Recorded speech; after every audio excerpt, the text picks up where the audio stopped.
Know and respect the risk. Okay. And now, obviously, that's the part everybody wants to ignore. Well, I just want to win. Just show me how to win. I don't want to know about a stop loss. I know I should use a stop loss ICT, but I don't know where to fucking put it, so I'm not going to use it. And then when you blow your account or you go in severe drawdown, what do you feel then? Weigh out that right now. Okay. If you haven't even started pushing a button yet, weigh out the the pressure of fearful of knowing where to put a stop loss versus not using a stop loss and regretting it and how bad it can be before you either get out or they margin call you. Which one do you want to suffer through? Obviously, you want to flounder in the beginning of learning where to put a stop loss. And that's the benefit of giving yourself time. Folks, that stuff is a complicated thing. You can't just simply say, here's the rules, because I've already done that. I've already shown you where to put a stop loss. The fair value gap, where's the high of the fair value gap? Okay. If you allow yourself in terms of the risk to have it to the swing high behind the high that forms the fair value gap, I'm going to use the swing high. But if I know everything's in my favor, I'll use the high of the candle that makes the fair value gap. And that's where I'm going to stop loss it. And you see how the market performs. Look at my examples this week. Don't look at the total amount of money that was being risked. Look at the precision placement of the stop loss and how it was never in jeopardy. I was not sitting there watching those fucking trades thinking, I hope it doesn't hit my stop. The stop's there to do its job. It's being paid to do its job. Get me out at that price because I don't want to be in it going higher or lower if it's moving against me. I'm not worrying about that stop loss. I'm focusing on the price moving where I'm expecting it to, the draw on liquidity. I'm focusing on, is the market continuously giving me all signatures and signs that it's doing what I expect it to do? Is it breaking with it? If I'm bearish, I want to see up close candles being broken. I want to see price digging through up close candles to the left. That means it's eating into all that shit. And I want to see up close candles. I think I may have said this wrong. Let me take a step back here. Yeah. If I'm bearish, I want to see down close candles being broken because down close candles in a bullish market, I'll look for opportunities for that to support price either through mitigation or outright order block. So I'm looking for down close candles to be driven through in price action when I'm bearish. Because otherwise, if you start seeing these down close candles to the left starting to support price, then you might need to suffer through a retracement or it could have made its low. So I'm looking for those signatures while price is delivering in my trade. I'm focusing my attention there. I'm not worrying about or panicking about the stop loss being hit. And that's where all of your mindsets are. As a new trader and those that don't want to put a stop loss, you know if you put that stop loss order in there, and you may have a limit order in to get out above or below based on whatever you're doing, if you're going long or short. You'll put a limit order in to get out, but you're afraid to use that fucking stop loss order because you know you're doing this too soon. But you can't help it. You want to get a win. You want to make money because you think that that's going to be the decision maker or the confirmation that what you're doing is the right thing. When really what you're doing is you're solidifying bad habits. You are ensuring that you're going to be a piss poor trader forever.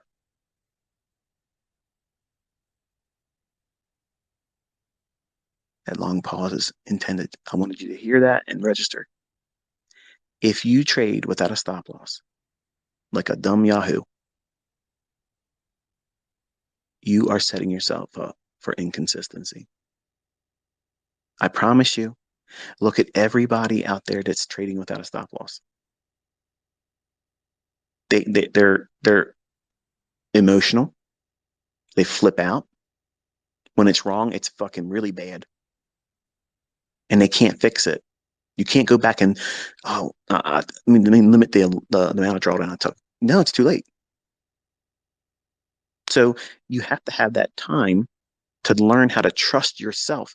Stop listening to these fucking clowns selling courses and bullshit trying to get you to be a part of their groups, following their bullshit, flawed logic that you just don't use a stop loss or put a stop loss so tight that it's unreasonable. And or they're saying do live trading sooner because ICT's an old man and he's fuddy duddy and he's set in his ways and there's newer ways to do it. There's new technologies, there's new ways to get in there and start making money right away. Those technologies may very well be valid, but you still are you. And you are bringing in to this equation your frailties as a human being, your character flaws, your personality disorders. Everybody has something wrong that hasn't been dealt with. Nobody walked into trading with their shit right. Nobody. They discover a lot of the things that they didn't notice about themselves. And the better ones, the traders that are consistently profitable, they're the ones that have done the work and the painful pruning in their personal life, in their mindset, their thought processes. All these things have been augmented to get themselves in alignment with allowing success. But you don't see what you're doing. You're resisting success by doing all the wrong things, thinking you're protecting yourself from the things that you've identified that is fearful, which is being wrong or losing money or ultimate failure. And that is avoided by doing the very things I'm telling you to do. You have to learn how to encounter, well, those personal wrestling matches is where you don't like what you feel about yourself. You may be wrestling with the fact that you think it should have been easier for you to learn by now. I have so many students that have went through that and then look back and say, you know what, I made a big deal about it then. And I felt like it was longer than it really was. And now I'm looking back, it's like I made a bigger deal out of that shit than it really was. And I kept myself in that situation longer because I grieved about it should have been sooner. It should have been sooner instead of just doing the fucking work and getting you through it. Like when you join the military, boot camp, they put your ass through it for 6 weeks or so. And look, soft bodies going in there, they're not soft bodies after 6 weeks. They're not soft bodies and they're ready to rip your shit up. They're salty. They're ready to get out there and beat somebody's ass because the drill sergeants or whatever put it on them. So they're going to deflect and put it on whoever they say is the enemy. Well, you need to go into your development with the same mindset. It's going to suck. You're not going to have that sugary snack every day. You're going to have to defer all those little things on the weekend and start studying and doing those things that are uncomfortable, that may not pan out for you right away, but the end result over time will. You got to just stay with it. But you have to respect that risk. And if you don't know what your personal risk percentage is, what's the maximum that you can really suffer? And you're going to like, oh, I can take 2%. Some of you younger guys, well, ICT said he did 5%, so I could do 5%. Yeah, I could do that.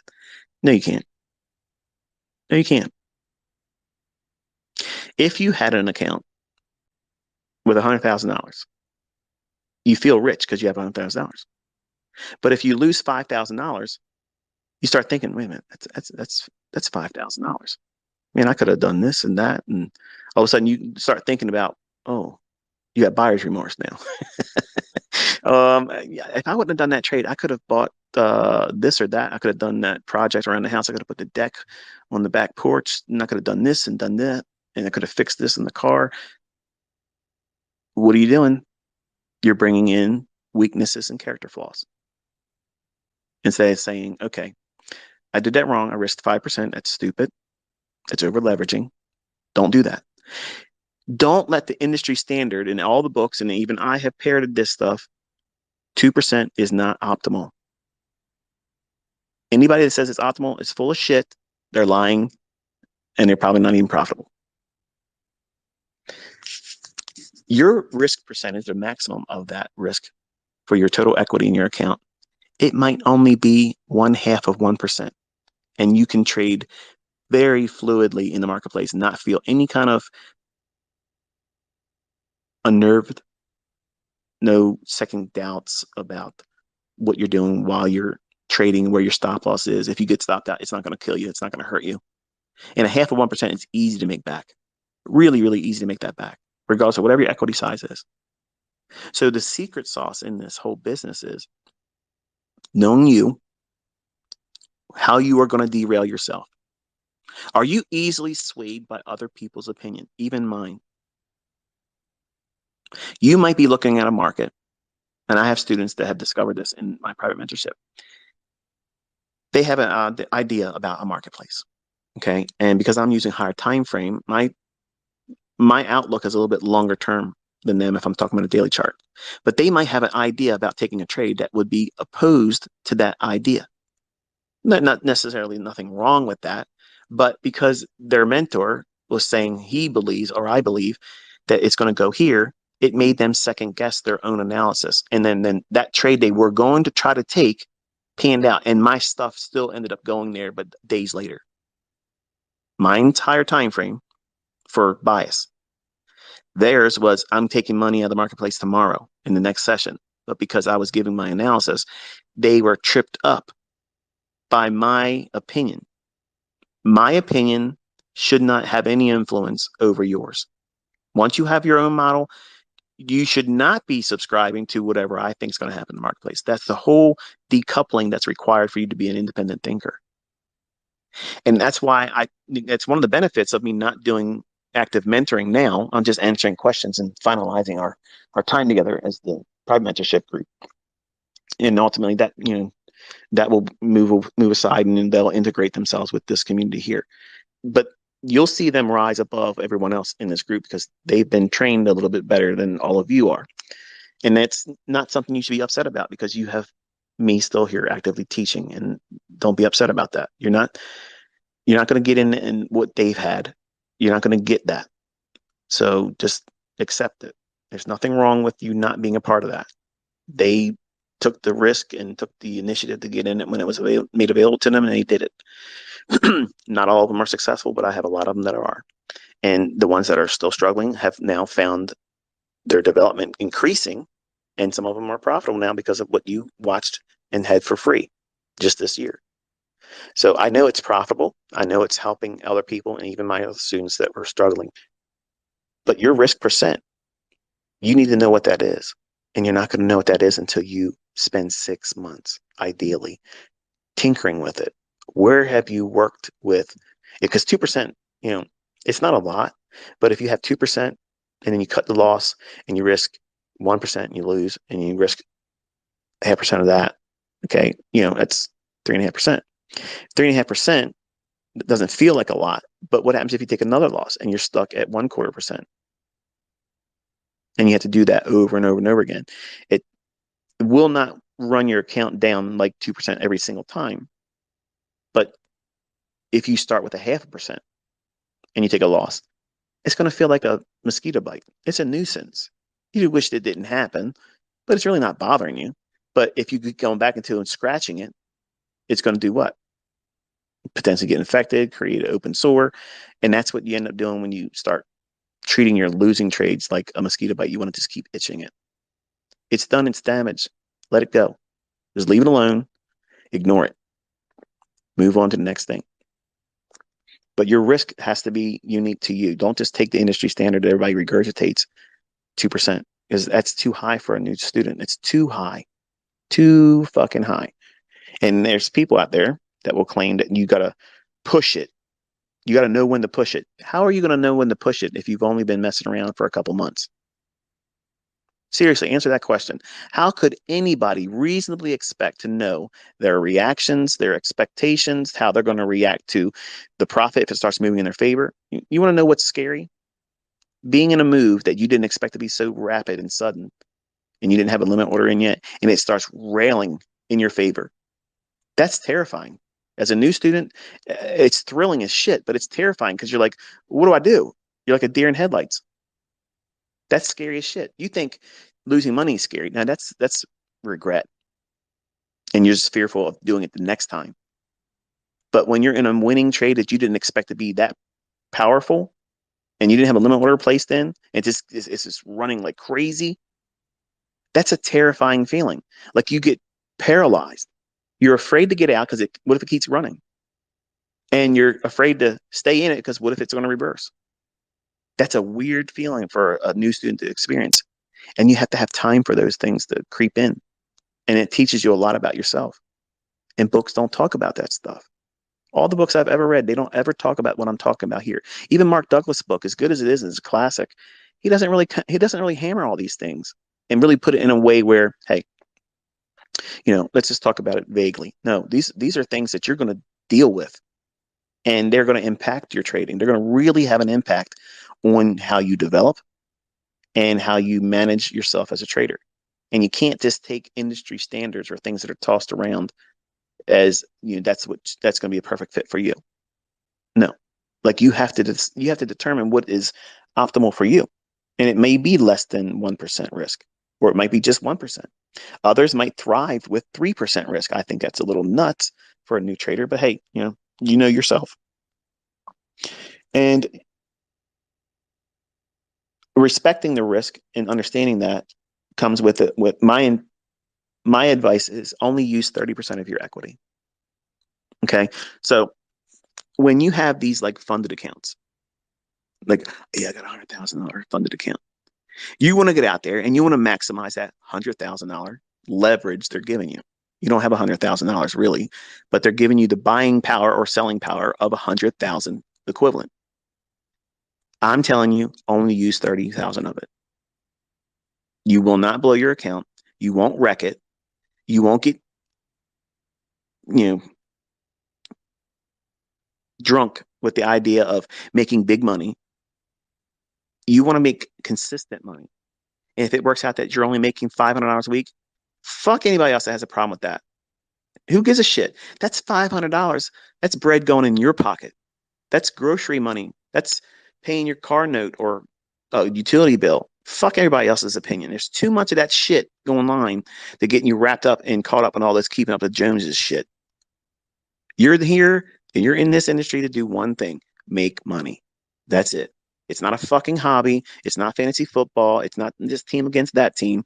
It's you trying to make money.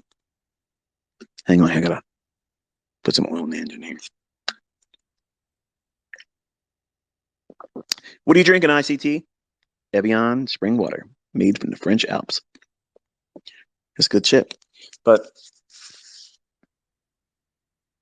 when you when you respect the risk and you're only trading with 30% of your equity,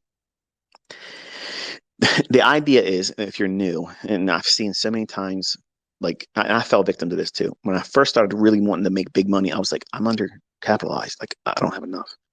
And I took bigger risk than I should have, thinking I'm going to shorten the span of time that required to get to a bigger account.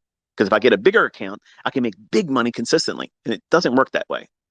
The worst thing that can happen is if you trade with a small account and you risk really big and you win, you're like, oh, I'm going to do that again. And if you get lucky there, what are you going to do the next time? Even bigger. Well, that's when the inevitable happens. You have that losing trade that becomes a losing series of trades because now you're regretful that you did what you did. You knew damn well you shouldn't have done that. So you're going to try to hurt. Just let me get back to what I had. I made $10,000 in the last three trades combined, and I just took it all down and down.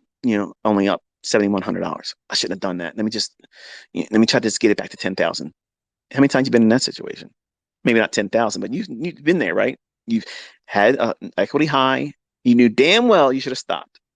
You got through there. You took a trip through hell, and you got out before the devil knew you were there.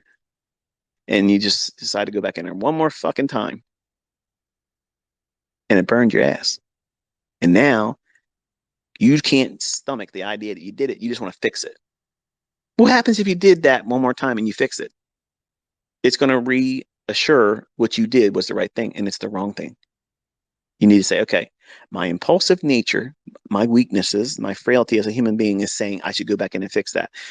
Your trader and the analyst need to have a conversation internally and say, okay, what's the probabilities of me getting back to that equity high? What's the probabilities of me losing more? What benefit is there for me to risk more when I'm still up like I am? So the analyst talks common sense into the trader. And the trader, if it's not being a gambler, because there's three people in every one of us in trading: the analyst, the trader, and the gambler. The gambler is going to be the person that's going to look at somebody else's results and say, I can do better than that. over leverage in a simulator account without a stop loss, just to say they can do something impulsive. Look at this, look at that, but not hide, but hide the trade so that way you don't see it. Because if it fails, you don't get to know it. He did it or she did it. You need to be responsible with yourself and know that I'm feeling impulsive. I'm feeling reckless, and I'm allowing my character flaws and personality disorders to impact my decisions about making money or preserving capital. And preserving capital is the number one rule in this business. Because if you don't have capital, you can't do shit. No money makes no money. It's it's going to be the same as a demo. You can push a button and see a result, but you can't pay your groceries with that. It's going to have to come from real money. So trading with 30% of your equity ensures that you're never over leveraging. And if you can't make money with 30,000, I'm going to say this. Okay. I was going to do it in the live discussions with Corps because we're planning something in January. I'm going to say this now. So that way it's out of my system, and I don't think it's venomous. Okay. But he made a remark the other day. I was in his live stream. He was talking about somebody saying, uh, a $50,000 account or whatever. He doesn't believe anyone can make money with that.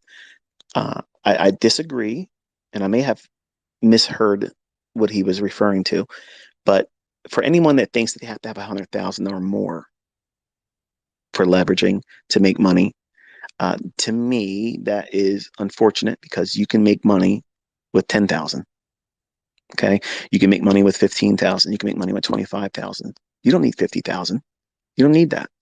And I want you to listen to how I'm going to close this session. We're not there yet, but I'm going to try to give you an idea of going forward into 2023 to keep it sober for you. But when you're only losing a very small fractional part of your total equity, no, of the 30% of your total equity. So if you're looking at your account, it's 100,000 leverage that you can use in your funded account. Trade like you have a $30,000 account, and stop worrying about measuring up. Okay. Don't be, I guarantee you, all of you simply want to be able to go onto social media, and you're fucking smiling right now because you know you want to be able to say, look what I just took out of my funded account. You want that big fat 70,000 like the other young man did a couple months ago. That was in my fold. Got up on a leaderboard in FTML. All of you want to do that or better now. Don't do that. That's not what you should be doing. You're not out here trying to compete with other people. You're trying to make fucking money. That's it. Everybody blows their account because they're trying to do bigger than they're supposed to be, trying to reach beyond their means, do Olympic feats. Fuck that. There's a lot of you that are really sober minded about it. And you're like, there's no way I would even do a Robbins Cup.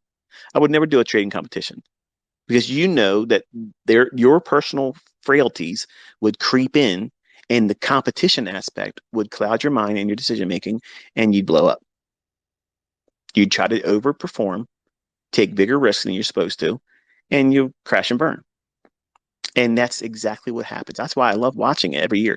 Every single year, I screen capture every single day, every single day. And I study who's coming up, who's coming down. And I think it's an amazing sight. You should do it too. You can see how they're hugely over leveraging their positions. And when they make money, they're really coming up a lot. There was a guy, Kevin Stufflebeam, last year. He went up to like 1,300%, like in real stunning, quick fashion, like crazy speed. Like it was good. But I also knew that he was crazily over leveraged. And I said, if this guy was smart, he would just sit still, because he's the highest next to Larry Williams. He was the second highest person in the futures division, Kevin Stufflebeam. He ended up winning with like 300 some percent, but he came down 1,000%. So I know he was drunk. Like, I'm going to keep pushing. I'm going to keep, dude, you had it. Like, it was unlock. And that's all anyone, so what anybody needs to do is to simply get to that number 2 spot in the ranks and just sit there, and everybody will break themselves trying to get there. And that's what happens every single year. The whole leaderboard rotates in and out, in and out, in and out, because they're all trying to push hard. really hard, overly reaching for things that are not necessary because 90% of the traders in there are going to do that same thing.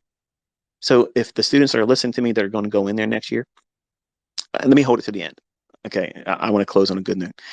Not that any of this shit ain't good because it's all good stuff. Sugar high. So if we, so if you are only trading with 30% of your equity, you're removing the likelihood of blowing your account because you're only trading with 30% of your money. And then you're doing what? You're doing your percentage risk per trade based on 30,000, not 100,000. Oh, this is bullshit. You can't make money with that. Bullshit. Bullshit. You can make money with any money. Stop thinking little money, can't make money. You just got to submit to time more. And there ain't nothing wrong with that. You want to be patient. Think about what you're feeling, that sense of impatience right now. You're all impatient. And I understand I was impatient too. But you all are expecting unrealistic results in such an unrealistic time span. Like, you honestly believe that you're going to make $100,000 in 2 months of live trading with a funded account without any level of stress? The only way you're going to do that is over leveraging and taking nuts levels of leverage and risk. Why? Your whole business model should be, I want to be consistent, know that my trades will work more times than they fail. I will not be affected adversely, mentally or psychologically. When I take a losing trade, it means absolutely nothing. It's a tax. That's it. And when you adopt that mindset, you will not doubt the market condition that you're trading in, because if you're not fearful of losing money, or if you do take a loss, it's going to be so infantile, so insignificant, that it won't matter if you do take a loss. That means you're going to trade better. You'll be able to go in, trade just like you probably feel when you're trading on a demo account, like one of the students I have. Phenomenal trader when it's demo. Like precision, crazy, nice, really good.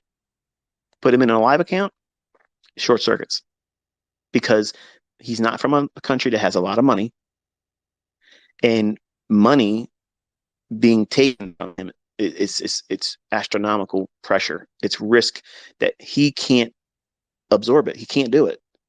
And that's a byproduct of not doing this for a length of time where you condition yourself to being bored with the results. When you make it so consistent, you're doing it in a position where you're not making real money or taking real losses, but you're bored with the process that you keep doing it over and over again, and it's consistent.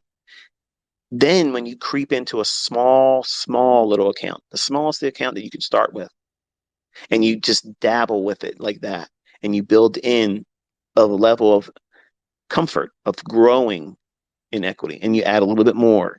After 3 months, put a little bit more money in. You ease into it. Not, I'm going to get funded and try to get $8,000 in funding and just go crazy. Do over leverage everything. And if I lose half the accounts, who gives a shit? Because I got 4 million leverage still. That's not doing it efficiently. That's dumb. You need to be consistent about what you're doing. And if you do these things, you will not be fearing losing. You can't blow your account because you're under leveraged on all your trades. You're under leveraged. See, you're all looking for 500 to 1 brokers. Hey, ICT, what broker do you have that would be a good broker for me? I'm in this country. I don't want to use this one since 500 to 1. 500 to 1? That's fucking stupid. Like, that's fucking dumb. That's nuts. That is literally worse than casino odds. Like, that's guaranteed you're losing your ass. That's the really real shit there, okay? Don't even think that you got to do that. If you can't make money with 10 to 1 odds or leverage, you can't trade.